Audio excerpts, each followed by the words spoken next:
श्री स्वामी समर्थ. जय जय स्वामी समर्थ. स्वामींचं नाव घेऊन मी या व्हिडिओला सुरुवात करते. हिंदू पंचांगानुसार वैशाख महिन्यातील शुक्ल पक्षातील एकादशी तिथीला मोहिनी एकादशी पाळली जाते.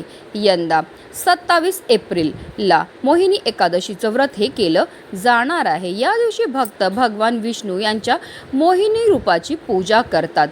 असा विश्वास आहे की हा उपवास केल्याने सर्व प्रकारची संकट आणि पाप दूर होण्यास मदत मिळते. शांती आणि आध्यात्मिक प्रगतीसाठी सुद्धा एकादशीचं व्रत हे सर्वात शक्तिशाली मानले जाते. स्कंद पुराण आणि पद्मपुराण यासारख्या ग्रंथांमध्ये उल्लेख आहे की एकादशीचं व्रत पापाचा नाश करतो आणि व्यक्तीला मोक्ष प्रदान करतो. मोहिनी एकादशीच्या दिवशी भगवान श्रीहरी विष्णूंनी मोहिनीचं रूप धारण करून राक्षसाचा वध केल्याचं सांगितलं जातं. मोहिनी एकादशीचं व्रत केल्याने व्यक्तीची सर्व पापं धुतली जातात आणि व्यक्तीला शत्रूवर विजय प्राप्त करता येतो. तसेच हे व्रत केल्याने कुटुंबात सुख शांती कायम राहते आणि व्यक्तीला धन ऐश्वर्य आणि बुद्धीची प्राप्ती होते. तसेच हे व्रत केल्याने आरोग्य निरोगी राहतं आणि व्यक्तीची सर्व दुःख दूर होतात. पद्मपुराणानुसार त्रेतायुगात भगवान रामाने महर्षी वरिष्ठांच्या सांगण्यावरून हा उपवास केला होता. असं म्हणतात की हा उपवास सर्व प्रकारच्या दुःखापासून मुक्ती देणारा आणि सर्व पापांपासून मुक्ती करणारा सर्वोत्तम उपवास आहे. धार्मिकदृष्ट्या हा दिवस अत्यंत महत्त्वाचा असल्यामुळे या दिवशी काही प्रभावी उपायांनी सेवा देखील केल्या जातात. आणि म्हणूनच मोहिनी एकादशीच्या दिवशी तुम्ही व्रत नाही केलं तरीही चालेल, पण आंघोळीच्या पाण्यामध्ये टाका. फक्त ही वस्तू टाकल्यामुळे आपल्या जीवनामध्ये असणारा प्रखरातला प्रखर पितृदोष ग्रहदोष शत्रुपीडा तर नष्ट होणारच आहे, पण आपल्या 7 पिढ्यांचं दारिद्र्य नष्ट होऊन आपल्या घराची आपल्या मुलांची आपल्या पतीची भरभरून अशी प्रगती होणार आहे. तिथे कोणती वस्तू टाकायची आहे कोणत्या वेळेत टाकायची त्याबद्दल सविस्तर आणि महत्त्वाची अशी माहिती मी तुम्हाला या व्हिडिओमध्ये देणार आहे. तो व्हिडिओ पूर्ण पहा आणि जर तुम्ही माझ्या चॅनलवर नवीन असतील तर चॅनलला सबस्क्राईब करा आणि शेजारी बेल आयकॉनसुद्धा प्रेस करा, जेणेकरून तुम्हाला माझ्या नवनवीन व्हिडिओचं नोटिफिकेशन हे मिळत राहील आणि तुम्ही एक पण व्हिडिओ मिस करणार नाही. आणि कमेंटमध्ये ओम नमो भगवते वासुदेवाय नमः लिहायला विसरू नका.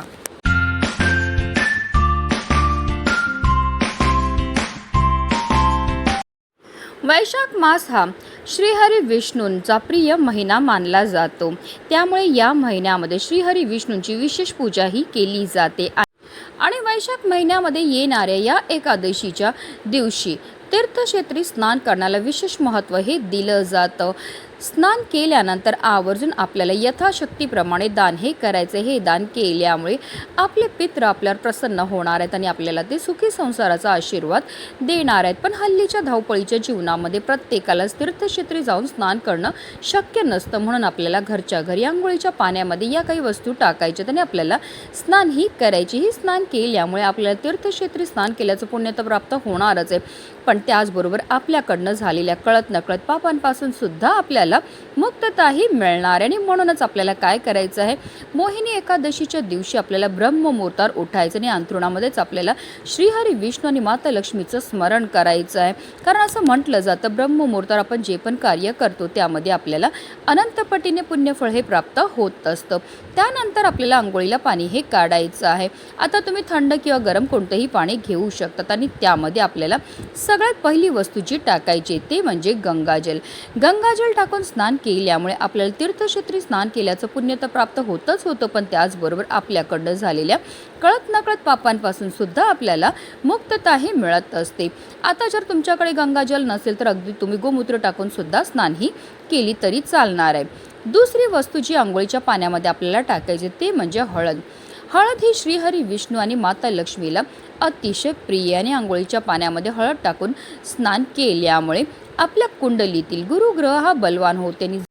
जर आपल्या कुंडलीतील गुरुग्रह बलवान झाला तर त्यामुळे आपल्या जीवनामध्ये असणाऱ्या ज्या आर्थिक समस्या आहेत त्यापासून आपल्याला मुक्तता तर मिळतेच मिळते, पण आपल्याला कोणत्याही क्षेत्रामध्ये अपयशाचा सामना हा करावा लागत नाही. तिसरी वस्तू जी आपल्याला आंघोळीच्या पाण्यामध्ये टाकायचं आहे ते म्हणजे तुळशीपत्र. तुळस म्हणजे साक्षात माता लक्ष्मीचं स्वरूप आणि श्रीहरी विष्णूंना सर्वात प्रिय ती म्हणजे तुळस. आणि तुळशीच्या पत्राला आंघोळीच्या पाण्यामध्ये स्नान करताना टाकल्यामुळे आपल्यामध्ये असणारी जेवढी पण नकारात्मकता, इडापिडा, दोष आहेत ते दूर होतात आणि आपल्यावर अखंड लक्ष्मी नारायणाची कृपाही होत असते. पण एकादशीच्या दिवशी तुळशीची पत्र ही तोडली जात नाही, म्हणून जे पण तुम्हाला उपायाकरता, पूजेकरता तुळशी पत्र लागणार आहेत ती अगोदरच तोडायची आहेत. कारण तुळस म्हणजे माता लक्ष्मीचं स्वरूप आणि एकादशीच्या दिवशी माता लक्ष्मीचं निर्जला व्रत असतं. जर कळत नकळत आपल्याकडनं तुळशी पत्र ही तोडली गेली तर त्यामुळे माता लक्ष्मीचं निर्जला व्रत हे मोडलं जातं आणि त्याचे जे दोष आहेत ते आपल्याला भोगावे लागतात. त्याचबरोबर आपल्याला चिमूटभर खडे मीठसुद्धा आपल्या आंघोळीच्या पाण्यामध्ये टाकायचं आहे. खडे मीठ टाकून स्नान केल्यामुळे आपल्या जीवनामध्ये असणारी जेवढी पण नकारात्मकता आहे, नजर दोष आहे ते दूर होण्यामध्ये मदत ही मिळत असते. तसेच आपल्याला चिमूटभर काळे तिळसुद्धा आवर्जून आंघोळीच्या पाण्यामध्ये टाकायचे. तिळांची उत्पत्ती ही श्रीहरी विष्णूंच्या घामापासून झाली होती. तसेच काळे तिळ हे आपल्या पितरांना सुद्धा समर्पित आहेत आणि जेव्हा पण आंघोळीच्या पाण्यामध्ये आपण काळे तीळ टाकतो आणि स्नान करतो तर त्यामुळे आपल्या कुंडलीमध्ये असणारा प्रखरातला प्रखर, पितृदोष, ग्रहदोष, शत्रुपीडा दूर होण्यामध्ये मदत मिळते. दारिद्र्यसुद्धा दूर होतं, कारण तिळांना दारिद्र्यनाशक असं सुद्धा म्हटलं जातं. तर या सर्व वस्तू ज्या आहेत आपल्याला आंघोळीच्या पाण्यामध्ये टाकायचे आणि आपल्याला स्नानही करायचे. पण बऱ्याचदा लोक चुकीच्या पद्धतीने स्नान करतात, त्यामुळे सुद्धा त्यांना केलेल्या उपायाचं कोणतंही शुभफळ प्राप्त होत नाही. म्हणून आपल्याला काय करायचं आहे, सर्वप्रथम एक मग पाणी आपल्या उजव्या खांद्यावर टाकायचं, एक मग पाणी डाव्या खांद्यावर टाकायचं आणि त्यानंतर आपल्याला संपूर्ण हे स्नान ही करायची आहे. पण एकादशी तसेच द्वादशीच्या दिवशी आपल्याला चुकून ही केस हे धुवायचे नाही आहेत. आंघोळ करताना आपल्याला आवर्जून या प्रभावी मंत्राचा जप हा करायचा आहे. गंगेच यमुनेच गोदावरी सरस्वती नर्मदे सिंधू कावेरी जलस्मिन् सन्निधी कुरु हा स्नान मंत्र आहे. याचा अर्थ असा होतो, गंगा, यमुना, गोदावरी, सरस्वती, नर्मदा, सिंधू, कावेरी या सर्व पवित्र नद्यांचं जल या पाण्यामध्ये समाविष्ट झालेलं नाही. या पवित्र पाण्याने मी स्नान ही करत आहे. जेव्हा आपण आंघोळीच्या पाण्यामध्ये या वस्तू टाकतो त्याचबरोबर मंत्राचा जप करतो, त्यामुळे आपल्या तनाबरोबर आपल्या मनाची सुद्धा शुद्धी ही होत असते आणि पवित्र तनाने, पवित्र मनाने केलेल्या प्रत्येक कार्यामध्ये आपल्याला 100 पटीने पुण्यफळ हे प्राप्त होत असतं. अतिशय प्रभावी असा हा उपाय केल्यामुळे आपल्या जीवनामध्ये असणारा प्रखरातला प्रखर, पितृदोष, ग्रहदोष, शत्रुपीडा तर नष्ट होणारच आहे, पण आपलं 7 पिढ्यांचं दारिद्र्य नष्ट होऊन आपल्या संपूर्ण कुटुंबाची भरभरून अशी प्रगती होणार आहे. म्हणूनच व्हिडिओ जास्तीत जास्त लोकांपर्यंत शेअर करायचे, जेणेकरून प्रत्येकाच्या आयुष्याचं कल्याण हो हीच मनामध्ये इच्छा. श्री स्वामी समर्थ. जय जय स्वामी समर्थ.